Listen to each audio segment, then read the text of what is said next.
आज की हमारी स्टोरी है एक राइटर, प्रिस्ट और लॉन्ड्री गर्ल की। राइटर जो पागलखाने में था, हमेशा एडल्ट स्टोरी लिखता था। इसकी स्टोरीज की वजह से बहुत सारी चीजें कॉम्प्लिकेट होती हैं जो हम इस वीडियो में देखेंगे। फिल्म की शुरुआत कई साल पहले पेरिस में होती है और यहाँ पर हमें एक पागलखाने को दिखाया जाता है जिसमें एक मैडिलिन नाम की एक खूबसूरत लड़की काम करती थी। मैडिलिन का काम यहाँ के सभी पागलों के गंदे कपड़े धोने का होता है। इन पागलों में एक मार्केस नाम का आदमी भी होता है जिसे कहानियां लिखना बहुत पसंद होता है। मार्केस अपनी स्टोरीज लिखकर चुपके से मैडिलिन को दे देता है जब वो इसके गंदे कपड़े लेने आती है। फिर मैडिलिन चुपके से इन स्टोरीज को पागलखाने के बाहर पब्लिशर के एक आदमी को दे देती है। इसके बदले में मैडिलिन को कुछ पैसे भी मिल जाते हैं। फिर पब्लिशर मार्केस की इन किताबों को ब्लैक मार्केट में सेल कर देता है। मार्केस की न्यू बुक बहुत ज्यादा सुपरहिट हो जाती है जिससे इस बुक के बारे में नेपोलियन को भी पता चल जाता है। उस वक्त फ्रांस में नेपोलियन की हुकूमत थी। नेपोलियन के मिनिस्टर इस बुक को पढ़कर सुनाते हैं। इससे हमें पता चलता है कि मार्केस काफी ज्यादा एडल्ट कहानियां लिखता था और उस वक्त ऐसी कहानियां लिखना जुर्म था। नेपोलियन के मिनिस्टर ऑर्डर देते हैं कि इस बुक के सभी कॉपीज को जला दिया जाए और मार्केस को गोली मारकर मार दिया जाए। इस पर एक मिनिस्टर बोलता है कि मार्केस इस वक्त एक मशहूर राइटर बन चुका है, अगर हम उसे इस तरह मार देंगे तो वो हिस्ट्री में हीरो बन जाएगा और लोग उसे हमेशा याद रखेंगे। मिनिस्टर मशवरा देता है कि डॉक्टर कोलार्ड को उस पागलखाने भेजना चाहिए ताकि वो मार्केस का इलाज करे और मार्केस ऐसी कहानियां लिखना छोड़ दे। ऐसा करने पर लोग नेपोलियन की ही तारीफ करेंगे और नेपोलियन उसके लिए मान जाता है। लेकिन डॉक्टर कोलार्ड एक बेरहम इंसान है। वो मरीजों का इलाज करने के लिए उनको टॉर्चर करता है और वो पागलों को इंसान नहीं बल्कि जंगली जानवर मानता है। और अब डॉक्टर कोलार्ड मार्केस का इलाज करने वाला है। इसके बाद हम मैडिलिन को यहाँ के हेड प्रिस्ट के साथ देखते हैं। प्रिस्ट मैडिलिन को लिखना और पढ़ना सिखा रहा होता है। मैडिलिन इस प्रिस्ट को बहुत चाहती थी और प्रिस्ट भी मैडिलिन को दिल ही दिल में पसंद करता था, लेकिन वो उसे ये बात कभी भी नहीं बोल पाता क्योंकि वो एक प्रिस्ट है और उस वक्त प्रिस्ट का किसी लड़की के साथ अफेयर गलत माना जाता था। उसके बाद रात को मैडिलिन मार्केस की उस कहानी को अपने दोस्तों को पढ़कर सुनाती है जिसे सुनकर सब एक्साइटेड हो जाते। मैडिलिन मार्केस की कहानी पब्लिश करने में उसकी मदद इसलिए करती है क्योंकि उसे मार्केस की कहानियों में कुछ गलत नहीं लगता था। अगले दिन मैडिलिन मार्केस को उसके कपड़े देने जाती है तो मार्केस उसे कमरे के अंदर आने को बोलता है। मैडिलिन के पास उस कमरे की चाबी थी तो वो कमरा खोलकर अंदर चली जाती है। मैडिलिन उसे बताती है कि उसकी लेटेस्ट बुक बहुत ज़्यादा बिकी थी और वो उस बुक के प्रॉफिट को मार्केस को दे देती है, जिनमें से कुछ कॉइन मार्केस मैडिलिन को दे देता है। मैडिलिन कहती है कि पब्लिशर अब और ज्यादा कहानियों की डिमांड कर रहे हैं। मार्केस बताता है कि उसने आज ही एक स्टोरी लिखी है, लेकिन मैडिलिन को वो कहता है कि उसे हर पेज के एक किस चाहिए और मैडिलिन मान जाती है। लेकिन फिर मार्केस मैडिलिन को सीड्यूस करने की कोशिश करता है जिससे मैडिलिन नाराज हो जाती है और सारे पेजेस लेकर वहां से चली जाती है। इसके बाद प्रिस्ट भी मार्केस से मिलने आते हैं। प्रिस्ट का ख्याल था कि मार्केस के दिमाग में जो गंद है अगर वो इनको पन्नों में उतार देगा तो शायद वो ठीक हो जाए, इसलिए वो मार्केस को लिखने की इजाजत दे देता है। लेकिन उसको इस बात का पता नहीं था कि मार्केस अपनी स्टोरीज को पब्लिश भी करवाता है और अभी जो एडल्ट स्टोरीज की बुक सुपरहिट हो रही है वो किसी और ने नहीं बल्कि मार्केस ने ही लिखी है। अगले दिन डॉक्टर कोलार्ड इस पागलखाने में ट्रांसफर हो जाता है और वो अपने रूम को टॉर्चर करने के लिए तैयार करवाता है। जब प्रिस्ट को इस बारे में पता चलता है कि मार्केस अपनी एरोटिक कहानियों को पब्लिक में सेल कर रहा है तो ये सुनकर प्रिस्ट को बहुत ज्यादा गुस्सा आ जाता है, मगर वो डॉक्टर को बोलता है कि वो उसे एक मौका दें। अब से मार्केस ऐसा कुछ नहीं करेगा। प्रिस्ट मार्केस के पास जाकर उसे बहुत डांटता है और उसे समझाता है कि उसे अपनी बुक्स को पब्लिश करना बंद करना होगा, नहीं तो उसके रूम से लिखने का सारा सामान निकलवा दिया जाएगा। प्रिस्ट के समझाने पर मार्केस उसे झूठा वादा करता है कि अब वो ऐसी कहानियां नहीं लिखेगा। फिर प्रिस्ट डॉक्टर को जाकर बोलता है कि मार्केस ने उसकी बात मान ली है। उसके बाद डॉक्टर अपनी होने वाली बीवी को लेने के लिए जाते हैं जो अंडर एज अनाथ लड़की थी और डॉक्टर से उम्र में काफी ज्यादा छोटी थी और उसका नाम सिमोन होता है। यहाँ की नन उसे कहती है कि उसे बहुत ज्यादा खुश होना चाहिए कि उसके जैसी अनाथ लड़की से कोई शादी कर रहा है। फिर डॉक्टर सिमोन को लेकर अपने घर चले जाते हैं। डॉक्टर के घर में हमें एक यंग आर्किटेक्ट को दिखाया जाता है। उसे डॉक्टर की हवेली की मरम्मत के लिए काम दिया गया था। डॉक्टर उसे कहते हैं कि सैमून के कमरे की विंडो पर लोहे की सुलाहें लगा दो और ऐसा डोर लगाया जाए जो सिर्फ बाहर से ही खुलता हो। फिर उसी रात जब सैमून सो रही होती है तो डॉक्टर उसके पास आते हैं और जबरदस्ती उसके साथ इंटीमेट भी होते हैं। जैसे जैसे दिन गुजरते हैं ये बात पूरे शहर में फैल जाती है कि डॉक्टर ने अपनी बेटी की उम्र की लड़की से शादी की है। जब ये बात मैडिलिन को पता चलती है तो तब वो ये बात मार्किस को भी बताती है। जब मार्किस को सैमून की सिचुएशन का पता चलता है तो वो अपने दिमाग का इस्तेमाल करके सैमून पर एक प्ले लिख देता है जो कि वो सब पागलों के साथ परफॉर्म करने वाला था। जब परफॉर्मेंस का दिन आता है तो इस परफॉर्मेंस को देखने के लिए बहुत सारे लोग आए होते हैं। इस प्ले को देखने के लिए डॉक्टर भी सैमून के साथ आया होता है। इस प्ले में डॉक्टर और सैमून की ही कहानी दिखाई जाती है कि कैसे एक बूढ़े डॉक्टर ने जवान लड़की से शादी की। ये सब देखकर डॉक्टर को गुस्सा आ जाता है और फिर वो सैमून को घर रवाना कर देता है। इसी दौरान मैडिलिन बैक स्टेज अकेली होती है।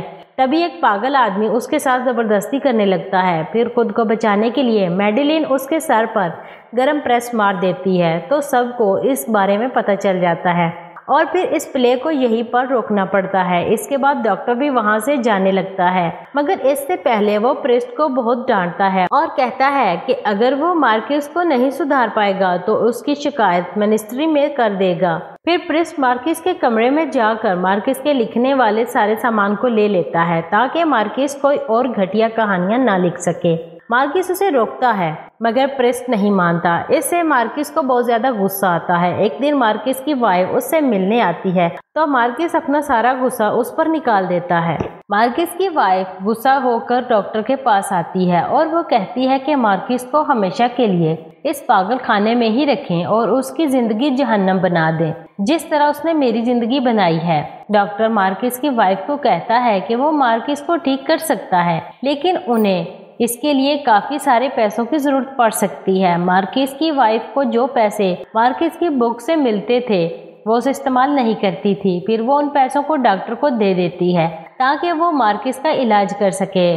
इधर मार्किस कहानी लिखने के लिए एक और तरकीब निकालता है। वो खाने में मिली हड्डी और वाइन से कहानी को अपनी बेडशीट पर लिख देता है और मैडिलिन को दे देता है। मैडिलिन उस कहानी को पन्नों में लिखकर पब्लिशर को दे देती है। जब प्रिस्ट को पता चलता है कि मार्किस की एक और कहानी पब्लिश हुई है तब वो मार्किस के कमरे में आते हैं और मार्किस के कमरे के सारे सामान को निकलवा देते हैं, लेकिन इसके बावजूद मार्किस कहानी लिखने के पैशन को नहीं छोड़ता। फिर वो अपने खून से अपने कपड़ों पर पूरी कहानी लिख देता है। मैडिलिन जब ये देखती है तो वो ये देखकर काफी ज्यादा इम्प्रेस होती है, लेकिन मार्किस के रूम से निकलते हुए मैडिलिन को एक दूसरी मेड देख लेती है और फिर वो इसके बारे में डॉक्टर को भी बता देती है कि मैडिलिन ही उसकी बुक पब्लिश करवाने में मदद करती है।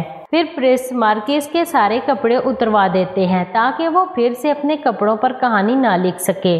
दूसरी तरफ मैडिलिन को भी पब्लिक के सामने कोड़े मारे जाते हैं तो प्रिस्ट जब देखता है तो कहता है कि गलती उसकी है तो सजा भी उसे ही मिलनी चाहिए। वो मैडिलिन की जगह कोड़े खाने को तैयार हो जाता है, लेकिन ये सब देखकर डॉक्टर ये सब रुकवा देता है। इसके बाद डॉक्टर ये फैसला करता है कि मैडिलिन को यहाँ से दूर भेज दिया जाए। उसी रात मैडिलिन प्रिस्ट के चैम्बर में आती है और कहती है कि उसको दूर ना भेजे क्योंकि वो उससे प्यार करती है। उसके बाद मैडिलिन उसे किस भी करने लगती है, मगर प्रिस्ट उसे रोकता है कि वो एक प्रिस्ट है और ऐसा कुछ करना गलत होगा। ये सुनकर मैडिलिन वहां से चली जाती है। दूसरी तरफ डॉक्टर की वाइफ सैमून को देखते हैं जो मार्किस की बुक पढ़ रही होती है और इसी दौरान अपने घर में मौजूद आर्किटेक्ट से प्यार भी हो जाता है और दोनों में अफेयर चलने लगता है और फिर एक दिन यहाँ से दोनों भाग जाते हैं। भागने से पहले सैमून डॉक्टर के लिए एक लेटर छोड़कर जाती है जिसमें उसने डॉक्टर की बेइज्जती की थी। फिर डॉक्टर गुस्से में सैमून के कमरे को चेक करता है तो वहाँ उसे मार्किस की बुक मिलती है। ये देखकर डॉक्टर को लगता है कि सैमून मार्किस की स्टोरीज पढ़ने की वजह से भागी है। फिर वो अपना गुस्सा निकालने के लिए मार्किस को टॉर्चर करना शुरू कर देते हैं। इसके बाद मैडिलिन मार्किस से मिलने आती है तो उसे बताती है कि उसे दूर भेजा जा रहा है।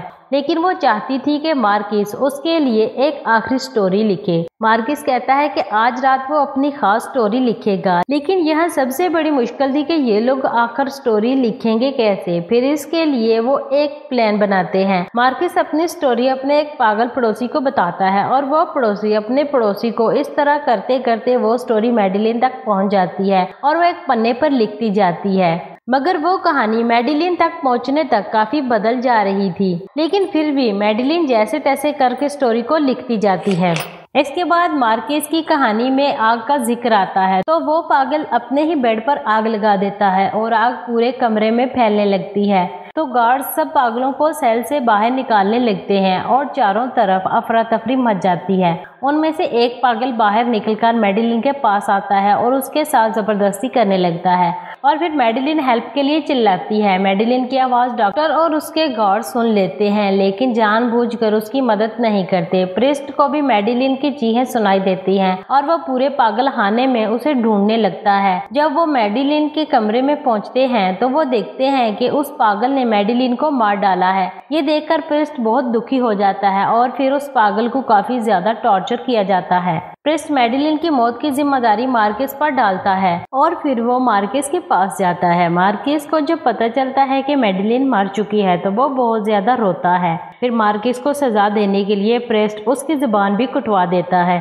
उसके बाद प्रिस्ट मैडिलिन की डेड बॉडी देखने जाते हैं तो वो देखते हैं कि मैडिलिन जिंदा हो गई है। उसके बाद प्रिस्ट मैडिलिन के साथ वहीं पर इंटीमेट होने लगते हैं, लेकिन थोड़ी देर बाद हमें पता चलता है कि प्रिस्ट ये सब इमेजिन कर रहा था। तभी एक गार्ड आता है और प्रिस्ट को मार्किस के पास ले जाता है। प्रिस्ट देखता है कि मार्किस पूरी तरह अपना दिमागी तवाज़ुन खो चुका है और उसने दीवारों पर एक स्टोरी भी लिख दिया है और अब मार्किस मौत के काफी ज्यादा करीब है। प्रिस्ट उसके लिए आखिरी बार प्रे करते हैं और उसे अपना क्रॉस किस करने को कहते हैं, मगर मार्किस उस क्रॉस को निगल जाता है जिससे मार्किस की मौत हो जाती है। इसके बाद 1 साल बीत जाता है और अब इस पागल खाने का हेड डॉक्टर बन जाता है और डॉक्टर नए प्रिस्ट को इस पागल खाने का टूर देते हैं और हम देखते हैं कि इस पागल खाने को एक प्रिंट शॉप में बदल दिया गया है और सभी पागल अब यहाँ के वर्कर हैं और यहाँ पर मार्किस की बुक को ही पब्लिश किया जा रहा है। दरअसल मार्किस की मौत के बाद पब्लिक में उसकी बुक की डिमांड और भी बढ़ गई थी और अब ये लोग उसी बुक को बेचकर पैसे कमा रहे हैं। टूर के आखिर में डॉक्टर नए प्रिस्ट को पुराने प्रिस्ट से मिलवाते हैं जिसको उसी सेल में बंद किया गया था जिस सेल में मार्किस था। दरअसल मैडिलिन और मार्किस की मौत के बाद पहला प्रिस्ट पागल हो चुका था और वो भी मार्किस की तरह स्टोरीज लिखना चाहता है। वो स्टोरी लिखने के लिए इंक और पेन मांगता है, लेकिन डॉक्टर उसे साफ मना कर देता है। इसके बाद प्रिस्ट गुस्सा होकर डॉक्टर का गला दबाने की कोशिश करता है। फिर डॉक्टर और नया प्रिस्ट वहाँ से चले जाते हैं। कुछ देर बाद मैडिलिन की अंधी माँ प्रिस्ट को कपड़े देने सेल में आती है और वो चुपके से प्रिस्ट को इंक पेन और पेपर दे देती है और प्रिस्ट अपना स्टोरी लिखना स्टार्ट कर देता है और मूवी यहाँ पर एंड हो जाती है।